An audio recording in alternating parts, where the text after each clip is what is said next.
అచ్చంపేటకి ఎప్పుడు కూడా ఒక డెవలప్మెంట్ మీద వచ్చినాం. ఒక కార్యకర్త చనిపోతే ఫోన్ చేస్తే ఒక గంట లోపల వచ్చినాం. ఆ రోడ్డు పక్కల ఎవరో చనిపోతే మల్లెల తీర్థంలో గెస్ట్ హౌస్ కావాలంటే శాంక్షన్ చేసి వచ్చినాం. అక్కమాదేవి గోలకు వచ్చినాం. స్టేడియం అంటే స్టేడియంకి వచ్చినాం. అనేక సందర్భాలు వచ్చినాం. కానీ గిట్లా ఇటువంటి కార్యక్రమం వస్తారని ఎప్పుడు ఊహించలే. పార్టీ ఇడిచి వెళ్తాడు అనుకోలే. ఎందుకంటే చాలామంది అధికారం పోగానే 10 మంది వెళ్ళిపోయారు. ఆ తర్వాత కొంతమంది పోవాలని చూసిండ్రు. కానీ ప్రజానాడు చూసి అయ్యో పోతే మనం ఆగమైపోతామని చెప్పి హుషారు పడి ఉన్నారు. కానీ ఇవాళ ఇంత పెద్ద ప్రజలు ఉవ్వెత్తున కేసీఆర్ మళ్ళా ముఖ్యమంత్రి కావాలని ఏ టీవీ ఆన్ చేసినా ఏ సోషల్ మీడియా పెట్టుకున్నా కానీ కేసీఆర్ని దేవుడిలా కొలుస్తున్నటువంటి ఈ తరుణంలో మరి మిమ్మల్ని అందరినీ వదిలిపెట్టిపోవడం చాలా దురదృష్టం. సరే, రాజకీయాలు అన్న తర్వాత వ్యక్తిగతంగా ఉంటాయి. ఒక రాజకీయ నాయకుడు తెలివిగా వివరించుకొని ఉండాలి. కానీ మరి ఆయన ఏం ఆలోచన చేసిండో ఆయన వ్యక్తిగతం అది. ఇక చాలామంది చెప్పింది కనుక నేను అందులో పోను. కాకపోతే ఇది టీఆర్ఎస్ పార్టీ అంటే ఈ దేశంలో చాలా పార్టీలు ఉన్నాయి, చాలామంది ముఖ్యమంత్రులు ఉన్నారు. కానీ ఎవడో పార్టీ పెడితే మారుకుంటా 5 ఏళ్లకో 2 ఏళ్లకో పార్టీ అధ్యక్షుడు అవుతాడు, ముఖ్యమంత్రులు వస్తుంటారు పోతుంటారు. కానీ ఇది మన పార్టీ, తెలంగాణ తెచ్చిన పార్టీ, తెలంగాణ గురించే పుట్టిన పార్టీ, తెలంగాణలోని పేద ప్రజల గురించే ఉన్నటువంటి పార్టీ. తెలంగాణ తెచ్చిన నాయకుడే ఇక్కడ ముఖ్యమంత్రిగా 10 సంవత్సరాలు పరిపాలించినటువంటి పార్టీ మనది. స్వాతంత్ర ఉద్యమంలో పాల్గొన్న తర్వాత, స్వాతంత్రం వచ్చిన తర్వాత ఎంత సంతోషంగా నేను స్వాతంత్ర ఉద్యమంలో పాల్గొన్నా, జెండా పెట్టినా, జైలుకు పోయినా అని చెప్పి గొప్పగా చెప్పుకున్నారో, ఈ తెలంగాణ ఉద్యమాన్ని కూడా స్వాతంత్ర పోరాటంగా భావించి ఎంతో మంది కొట్లాడి జైలులకు పోయి సంతోషంగా చనిపోతుంటే కూడా రైలుకు అడ్డంగా పోయి జై తెలంగాణ అని చెప్పి చనిపోయినటువంటి వీరాది వీరులు ఉన్నటువంటి గడ్డ ఇది. ఒక విలేకరి భువనగిరిలో బస్సుకు పోయి గుర్తుకున్నాడు జై తెలంగాణ అని చెప్పి. ఇంకెన్ని రోజు బానిస బతుకులు బతకాలి, తెలంగాణ నా సావుతర తెలంగాణ వస్తాయని చెప్పి ఇక్కడనే పక్కల కల్లకుర్తిలో కూడా యాదిరెడ్డి అనుకుంటా, యాదిరెడ్డి చనిపోయినటువంటి మరి ఇంతమంది అమరులైనటువంటి గడ్డ ఇది. కష్టపడి తెచ్చుకున్న తెలంగాణ ఇది. ఇలా ఏమైపోతుందో ఆలోచన చేసుకోవాల్సిన అవసరం ఉంది. ఇంత నికార్సినటువంటి నాయకులు ఇక్కడ ఉన్నారు కదా, ఒక్కసారి ఆలోచన చేయాల. తెలంగాణ 10 సంవత్సరాలు తెలంగాణ రాకముందు ఎట్లా ఉండే, అచ్చంపేట తెలంగాణ 10 ఏళ్ళు వచ్చిన తర్వాత ఎట్లా ఉండే, ఈ రోజు ఎట్లా ఉండే, ఒక్కసారి ఆలోచన చేసుకోవాల్సిన అవసరం ఉంది. ఎవరు ముఖ్యమంత్రి అయితే కాదు, ఎవరి గురించి ఆలోచన చేస్తూ మన గురించి ఆలోచన చేసేవాడు మనోడు సొంతం ఇంటోడు ఉంటేనే కాదు, సొంతం కులవాడు ముఖ్యమంత్రి అయితేనే కాదు, అందరి గురించి ఆలోచన చేసేవాడు, నా గురించి ఆలోచన చేసేవాడు ఉన్నాయా లేదా ఒక్కసారి ఆలోచన చేయాలి. 10 సంవత్సరాల కాలంలో కేసీఆర్ గారి ప్రభుత్వంలో మరి రైతులు, ఊరిని కాపాడిన రైతు, మరి ఆయన పరిస్థితి ఎట్లా ఉండే, తెలంగాణ రాకముందు ఏ రకంగా ఉండే, వచ్చిన తర్వాత రైతు పరిస్థితి ఎట్లా ఉండే, మనం అందరం బతికేది రైతు నుంచే బతాం, రైతు కుటుంబాల నుంచి బతాం, కొలువుతులు చేసుకొని బతాం. ఇలా మరి కష్టపడి తెచ్చుకున్న తెలంగాణ ఈ 2 సంవత్సరాలు ఇంకా కాలే, ఈ 2 సంవత్సరాలు కూడా కాలేదు, 20 నెలలు అయింది. 20 నెలల్లో ఎన్ని అరాచకాలు, ఎన్ని ఇబ్బందులు, ఎంత గోస. ఒక రైతుని అడిగితే ఎంతో మంది రైతులు చనిపోయారు. మళ్ళీ మొదటికి వచ్చింది.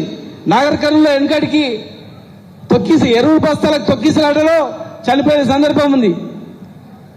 ఎరువు బస్తాల గురించి చెప్పులు లైన్లో పెట్టి నిల్చున్న సందర్భాలు ఉన్నాయి. అది పోయేరా అనుకున్నాం. కానీ ఇలా మళ్ళీ చూడండి, రైతుల చెప్పులు లైన్లో వచ్చినాయి, తాగడానికి మురికి నీళ్ళు వస్తున్నాయని చెప్తున్నారు, శుద్ధి చేస్తలేరు. కృష్ణా నదిలు పోతున్నాయి, డైరెక్ట్గా మళ్ళీ నల్లలు వస్తున్నాయి. మళ్ళీ కొనుక్కొని తాగే పరిస్థితికి వచ్చింది, నీళ్లు కొనుక్కొని తాగికి వచ్చింది. ఇచ్చిన నల్లలు ఇప్పుకోవడం చేతన అయితే లేదు, హౌజులు కూడా అడుగుతలేదు. చూడండి, మీరు కావాల్స్తే పోయి నాయకులు పోయి ఎక్కడ హౌజ్ ఉందో చూడండి, పాకర పట్టిపోయింది. కరెంటు 10 సార్లు పోతుంది కరెంటు. తెలంగాణ పోగానే, మన అధికారం పోగానే కట్క బంద్ చేసినట్లు కరెంటు బంద్ అయిపోయింది. ఇట్లా బంద్ చేసినట్లు ఎట్లా బంద్ అయితే చెప్పు? కరెంట్ ఎట్లా పోతుంది? ఎరువు బస్తాలు ఎక్కడ పోయినాయి? మళ్ళా మొదటికి వచ్చింది వ్యవహారం. ఇవాళ ఎవడైనా ఊర్లో 50 ఎకరాలు 10 ఎకరాలు ఉంటే అవసరానికి బిడ్డ పెళ్లికో చదువుకో 1 ఎకరం అమ్ముదామంటే కొనేటోళ్ళు లేడు, చూసేటోళ్ళు లేడు. ఓ ప్లాట్ అమ్ముదామంటే కొనేటోళ్ళు లేడు. ఎవరు బాగుపడ్డారు చెప్పు? ఎవరు సంతోషంగా ఉన్నారు ఈ రాష్ట్రంలో? ఈ అచ్చంపేటలో ఎవరు సంతోషంగా ఉన్నారు? ఓట్లు వేసిన ఎవరు అడగండి. నీ విలువ ఎంత తగ్గిపోయిందో, నీ భూమి విలువ ఎంత తగ్గిపోయిందో, నీ ఓటు వేసుకొని నీ గవర్నమెంట్ తెచ్చుకున్నందుకు నీ ఆస్తి విలువ ఎంత తగ్గిపోయిందో ఒక్కసారి ఆలోచన చేసుకోమని చెప్పండి. మీరు ఇలా ఉన్నారు ఇంతమంది.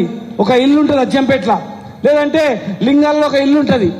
ఆ ఇల్లు విలువ 20 నెలలకైనా ముందు 1 ఎకరం భూమి, నీకున్న ఎకరా భూమి, అర్ధ ఎకరా భూమి 20 నెలలకైనా ముందు ఎంత ఉండేది చూడండి. తక్కువ 30 లక్షలు ఎకరం ఉండే. ఇలా అడగండి ఎవరన్నా 15 లక్షలు కూడా అడుగున్నాడు. అంటే నీ ఓటు వేసుకొని నీ ఆస్తి విలువ నీవు అర్ధ ఎకరం ఉన్నా కూడా 10 లక్షలు తగ్గించుకున్నావు. మేము పెంచుకుంటే పోయినా వీళ్ళు గుంజుకుంటా రోడ్ల మీద పడేసింది. అది పరిస్థితి. ఇలా కొత్తగా తెలంగాణ కాదు దేశం మొత్తం నడిచేది ఏం తెలుసా? ఇలా ఏ పార్టీ నోట్లో చూసినా ఏమినిపిస్తుంది? బీసీలకు అది చేస్తాం, బీసీ రిజర్వేషన్ చేస్తాం, బీసీలను ఎత్తుకొని అన్నం తినబెడతాం, పైన కూర్చుని పెడతాం, ఇక్కడ కూర్చుని పెడతాం అని చెప్తా ఉన్నారు. నిన్నగాక మన ముఖ్యమంత్రి గారు కూడా ఢిల్లీ పోయిండు. పోయేకన్నా ముందు తెస్తున్నాం, అయిపోయింది, రాష్ట్రపతిని కలుస్తున్నాం, మొత్తం రాహుల్ గాంధీ వస్తున్నాడు, ఖర్గే వస్తున్నాడు, మొత్తం 30-40 మంది పెద్ద నాయకులు వస్తున్నారు. కానీ రాహుల్ గాంధీ రాలే, ఖర్గే రాలే, రాష్ట్రపతి కూడా అపాయింట్మెంట్ ఇవ్వలే. లాస్ట్ ప్రెస్ మీట్ ఏం చెప్పిండు? ఇక వచ్చి ఏదో 30 లోపల ఎలక్షన్ చేయాలి, ఎలక్షన్ పోతాను. ఒక్కటి గుర్తుపెట్టుకోవాలి, మీ కళ్ళ ముందు ఏమున్నదేం తెలుసా? ఇప్పుడు రేపు ఖచ్చితంగా వాళ్ళు 2 నెలల్లో ఎలక్షన్కి పోతారు, ఎలక్షన్ పెడతారు. ఇలా మీకు ఇచ్చిన హామీలన్నీ కూడా గుర్తు చేసుకోవాల్సిన అవసరం ఉంది. ఇక్కడ ఉన్నటువంటి బీసీలందరూ కూడా అడుగుతారా? ఎంతమంది బీసీలు వచ్చి బీసీలు వచ్చింది కదా? ఇలా మీరందరూ కూడా గుర్తు పెట్టుకోండి. బీఆర్ఎస్ గవర్నమెంట్ లో యాదవ్ ఉంటే యాదవ్ యొక్క కులం చూడండి.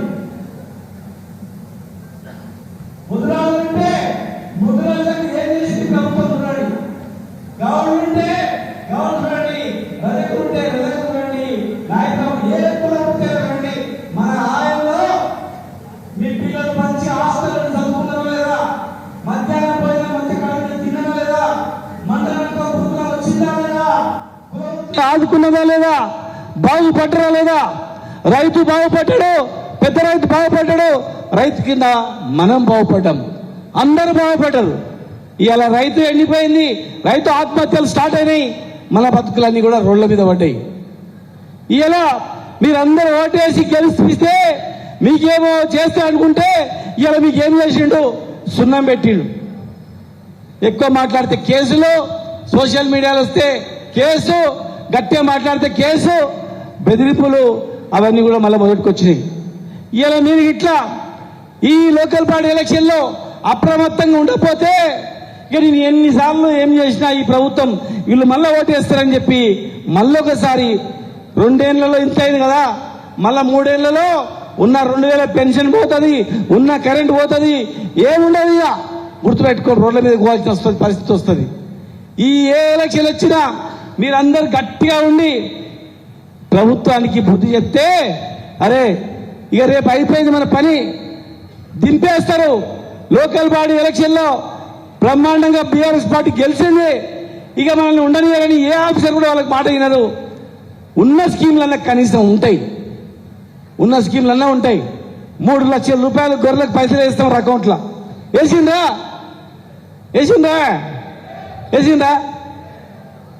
100 కోట్లు చేప పిల్లలు వేస్తామన్నారు. ఇప్పటికి చేప పిల్లలు ఇంకా కొనుక్కోలే. ఏ కుల వృత్తిని ఎక్కడ లేదు. మండలాలకు స్కూల్ చేస్తామన్నారు, మండలాలకు హాస్టల్ పెడతామన్నారు, గురుకులాలు చేస్తామన్నారు, ఏం లేదు. ప్రతి మహిళకు స్కూటీ ఇస్తామన్నారు, ఎక్కడ కూడా ఏం లేదు.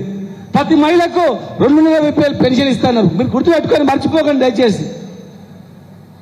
ఎవరికి ఏం చేయలేదు. కేవలం అబద్ధాల మీద ప్రభుత్వాన్ని నడుపుతున్నారు. అబద్ధాల మీదనే ఇవాళ గవర్నమెంట్ నడుస్తుంది. మీరు అదే ధ్యాసలో ఉండి మీరు మర్చిపోతే వాళ్ళు ఇక మనం అబద్ధాలు చెప్పాలి, ఒక్క పని చేయొద్దు, అప్పుడే మా ఎంబడి ఉంటారా వీళ్ళని చెప్పి మళ్ళీ విషయం చూసినావా, రేపు మళ్ళీ ఎలక్షన్ లోపల ఉన్న వీకేస్తేనే వీళ్ళు మనకు ఓటేస్తారు, ఉన్న రైతు బంధు వీకేస్తేనే రైతులు ఓటేస్తారనే భావన కలుగుతుంది. మీరు ఎప్పుడైతే ఏ రాజకీయ నాయకుడైనా కానీ తప్పు చేసినప్పుడు మీరు వాత పెడితే ఇమ్మీడియట్ గా సర్దుకుంటాడు. తప్పు చేసినా క్షమించి మళ్ళీ ఓట్లు వేస్తూ పోయామనుకో మళ్ళీ ఏముండదు. కనుక ఇవాళ మన ప్రభుత్వం కేసీఆర్ గారి నాయకత్వంలో 10 సంవత్సరాలు అందరికి చేసినాం. మరి రాబోయే రోజుల్లో రాబోయే ఎలక్షన్లో ఖచ్చితంగా ఒక ఈ కులం ఆ కులం అని కాదు, అన్ని కులాలకు కూడా చెక్క కలిగింది. అన్ని కులాలు కూడా రోడ్డు మీదకి వచ్చేసినాయి. అందరు కూడా ఇక ఈ 3 ఏళ్ళు ఏమైపోతారో తెలియదు. హాస్పిటల్లో మందులు లేవు. మొన్న చూసిన అంబులెన్స్ లో ఊపిరాడక ఆక్సిజన్ లేక చచ్చిపోయింది. అటువంటి ఘోరాలు జరుగుతాయి. ఇంకా చాలా వరకు పేపర్లు రాస్తున్నారు భయపడి, ఎందుకు వచ్చిందిరా భయ ఇంకా 3 ఏళ్ళు ఉంది కదా అని.